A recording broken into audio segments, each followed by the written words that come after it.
What is going on, Zone Nation? Ozone here, and welcome to my first Battlefront video. And I'm going to have tons of these more gameplay, but I'm also going to be giving out some Black Ops 3 gameplay that I haven't used. So my Instagram is going to be down below. If not, you can hit me up on Kick or Skype. I have that also in the description.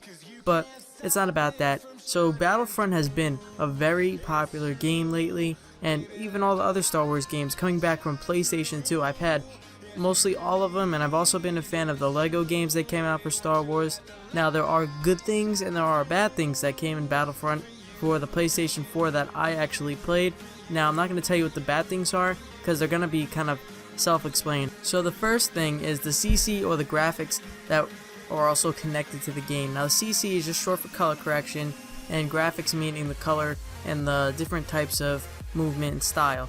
Now, all in all, it looks realistic to me. It looks like almost like moonish, but it's really not. The colors are nice and vibrant, nice and bright, like Battlefield Hardline, and it's basically a version of Battlefield with lasers, but it's Battlefront, which is pretty cool. Now, I also played on the PlayStation 4, and people played on the Xbox One. Now, there is a difference. There is a different res. Res is also short for resolution. For PlayStation 4, it was a res of 900p. But for Xbox One, it was 720p, so I didn't get to feature as much as the graphics or CC as we had. It was probably a little bit different. The handling of the game is all in all great. Going side to side, or sensitivity was nice and clean. I always play in the highest sensitivity, and as I was turning and looking around, everything did focus properly, and it was all clear, and I was still able to connect on that guy due to target assist reasons. But all in all, there was no lag, and the servers were great, especially for having so many people on your team and such a big map. You rarely lagged. Obviously, you're going to have that one bad game with the bad host, but otherwise the servers are great, and there was no problems really with that going on during the game.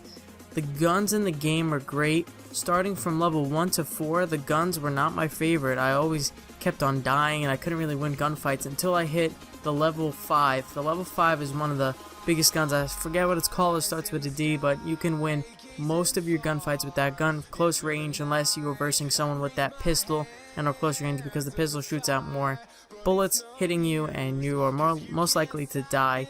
And there's no drop shotting in this game. There's only crouching, and you can be first person or third person. Now, there is no kill streaks in this game for as far as the beta. There are tokens that lie on the ground around the map. You can do AT-AT tokens, you do X-Wing or Y-Wing, and there's also different variety of rocket launchers, grenades, thermites, and other things like that. If you hit L1 or R1 on the PS4 controller, you can pull it up, which is pretty cool. And the turrets in this game are kind of OP for me, because most of the turrets can reach the opposite spawn across the map. So if you get on that turret, you can just laser them down from spawn, and it's about 3 to 4 shots if you're aiming at the legs, and 1 shot if you're aiming to the upper body or the head. And so most people usually go in front of the tunnel, and they just aim it, and they just wait for them to spawn. You know, here's coming up with the spawn soon. The time in the matches between each game, if you were playing the short drop zone, it was probably range around 8 minutes the most.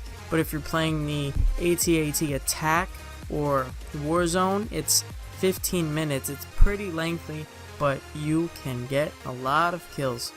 Now, for the leveling up on this game, it is pretty fast. I hit level 5 in about 20 to 30 minutes of the game, and I also unlocked all my extra size with it, which was pretty cool.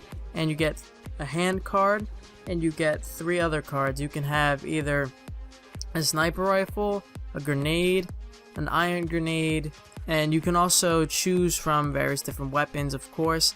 But when the game starts, you can actually choose your person's loadout. So if you're a low level and you don't have a grenade or a sniper for your sidearm, which you can only carry 1 weapon, but those for L1's grenade, R1's sniper, you can actually help out, and you can take your partner's specialty and it will help you. It also comes with blast shield, which is basically a shield around you, and you can't shoot them and they cannot shoot you, and you can camp and your health will eventually go back up. But if they have the iron slot for the sniper rifle, the bullet can penetrate through and kill you. Now, the spawns on this game are not the best spawns at all, but there is a nice twist to it, which I think they put time into it. Now, we all know that the map is huge and there's a lot of people playing, so you cannot have a certain amount of spawns without someone spawning in front of you, behind you, or in the same spot. Now most people spawn together, or if you can spawn with your partner. Now when you spawn, you have extra health. It's 10 to 15 seconds of your health boost, where if you get shot, you will get no damage at all, but after that you will die. So you can sit in their spawn and they can pop up on your screen, but you can unload your gun, but you cannot kill them in a certain amount of time. So the time it takes for your gun to overheat, you're already going to automatically be dead from them being spawned. Now the worst part about this is people who get into the AT-ATs, which are hard to take out if it's only by you, but the turrets are really good at taking them out. It's nice and quick, or you can just crash one of the wings inside them. It's one hit. But if the AT-ATs find your spawn, they can camp right in front of your spawn, and they can just shoot from across the map and you'll instantly die because it's very OP. Now, you do not run on bullets in this game. It is an overheat of the gun, but if you feel like it, if you overheat your gun too much, you'll have the option to hold down square if you're on PlayStation, and it would automatically reload for you, but it's not really a reload, it's a quicker cooldown, but it just takes the amount of time. So you can do trigger finger with a feather it, or you can just unleash your clip and hope for the best.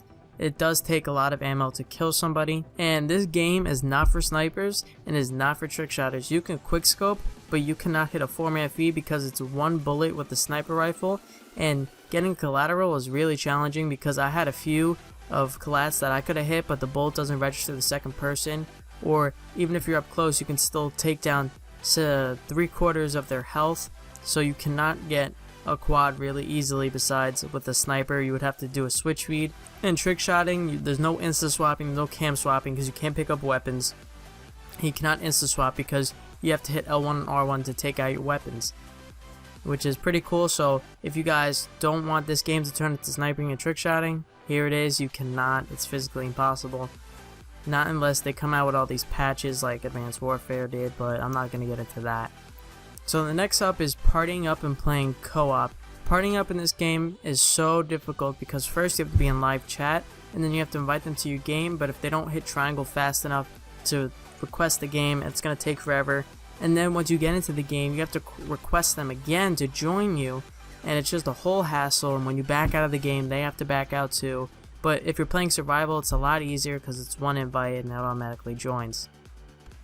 Now survival in this game is really fun. It ran up to 6 rounds, and there's a certain amount of enemies. You have snipers, people with jetpacks, and then the AT-ATs, but you have a grenade launcher to help you out. There's also tokens around the map in survival to help you accomplish that goal. I played it, I have some gameplay, I'll show you guys how it's like. I'm going to rate this game out of 5. I would give it a solid 4 stars, because no game to me is 5 stars. And is it worth it? Yes, it is worth the $60 when it comes out. Now, even if you're not a Star Wars fan, I do encourage you guys to buy it because I think you'll enjoy it. It's pretty fun, and I think you guys will get a kick out of it. Leave a like, comment, subscribe. Peace out, Zone Nation.